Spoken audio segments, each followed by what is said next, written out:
Thank you, PL. I feel like we got this back to front. I should have done the curtain raising, not the main event. Anyway, thank you for that introduction. And it is an honour to be asked to speak tonight on behalf of my generation, the 60s.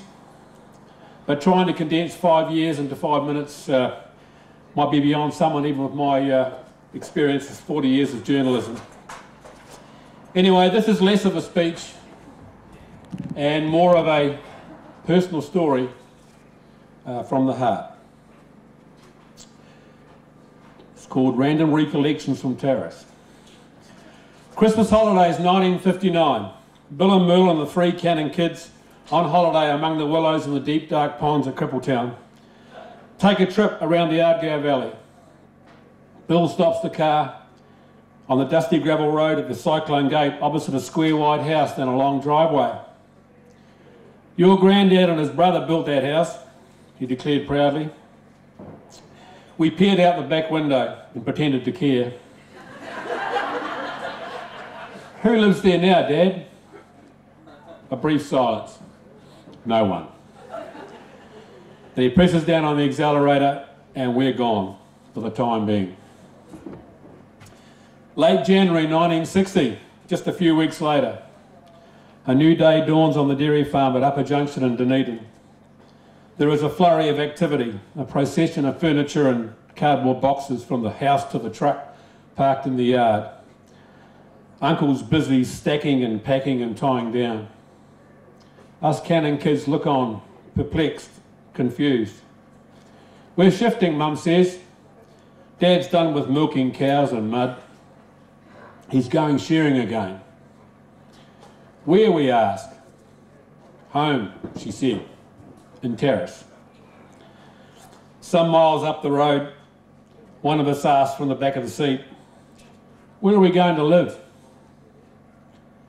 More silence.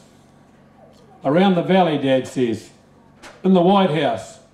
You know, the one. He didn't have to finish. We knew exactly which one. A week later, the first day at school for David and Penelope. A journey into the unknown. A school ground full of strangers, except for our Cowie cousins, Philip and Vicky, awaited us. But first, there's a school bus to catch. Don't be late, we've been warned. Mr. Anderson is always on time, and he waits for no one. Even newcomers to the district. But we slept in. And suddenly it was a mad dash to the gate, and we could hear the bus engine getting louder and faster and closer, and we were filled with blind panic. Not to be left behind, because we knew it would mean merciless taunting and teasing from the local yokels who would love to make life miserable for these new city slicker kids. The bus roared into view, and we clambered up the steps, head down, not daring to look anyone in the eye. Good morning, said the big burly man dressed in a waistcoat at the wheel. You better get out of bed earlier tomorrow, or you'll be walking to school. And it's a long way to walk. And so it began, our new life in Tarras. We were indeed home again, back where Penelope and I had been born a few years earlier, living at the Gums, where Dad and Mum were Bill Rowley's married couple at Marylands. Detailed memories of those first few weeks at Tarras School are beyond me now. I can recall snippets and flashes of school life, but they're more like edited highlights than a full match report, so to speak. Each day was bookended by the school bus ride, starting in the front seat where all the other new kids start, and gradually graduating to the nearer the back seats as the years ticked by slowly. My dad was sweating it out every day over a red-hot handpiece in most every wool shed in the district. There was the comradeship and the banter of his shearing partners, the Cowie brothers, Pop, and then later on Willie Wong. The skylarking and the shenanigans with the rouseabouts like Clyde Oliver, especially after another shed had been cut out and the cocky had dropped a half dozen big bottles in a brown paper bag on the table around afternoon smoko. Or if he was a good bastard, it might have been a dozen. And before that first year was over, there was a second son, Jim, born in Bill's beloved Tarras. The Cannan family was complete. The veggie garden was filled with bountiful crops to feed us all. The summer days were long and hot and seemingly without wind and rain. And the cool pools of the Lindis River, our second home for one sunburned month after the other. And what of school? Well, there was, of course, an order to things, a hierarchy, not quite a Lord of the Flies culture, but the senior room, the middle room and the junior room, all presided over by the genial and kindly Mr. Richards. There were Lucases, Shaws, Cowies, Pattersons, Jollies, Crawfords, Bells, Parcells, Whittlestons, Trevathans, Purvises, Phillipses, and eventually 3 Cannans when Marie joined the fray. And every day there were sports to play, from hopscotch in the morning, waiting for the bus on the dusty road, to tennis, to tip and run cricket and French cricket, and even fearful bouts of the outlawed British bulldog in the background at school, where the teachers couldn't see us. Or endless hours in the swimming pool with flutterboards or dunking each other. Health and safety rules, no, they hadn't been invented then. And then there were the school reports, twice a year.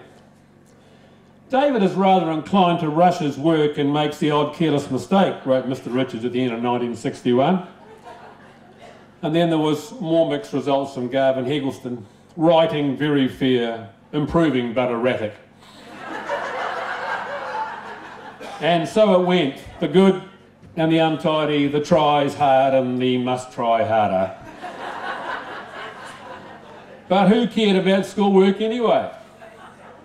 There were roofed forts of pine needles and sacks to build in the trees, ferocious battles to win and lose, iron wheelbarrow wheels to hurtle down hills and leap skyward off hastily erected jumps. Which leads me inevitably to the twin Pattersons, Jack and Bill, of whom warm but bloody memories will never fade. Jack brilliantly caught one of those wheelbarrow wheels one day with his face,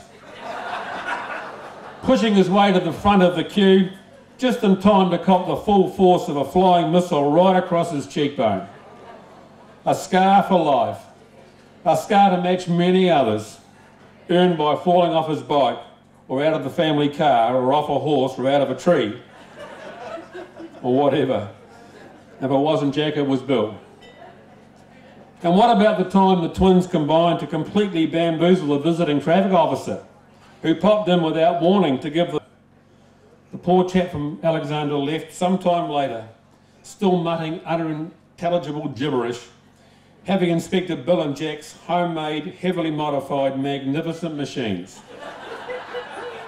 No lights, no brakes, no mudguards, and no handlebars. Just a couple of steering wheels from an abandoned truck or trailer back at Marylands or Bargow. Some more random memories.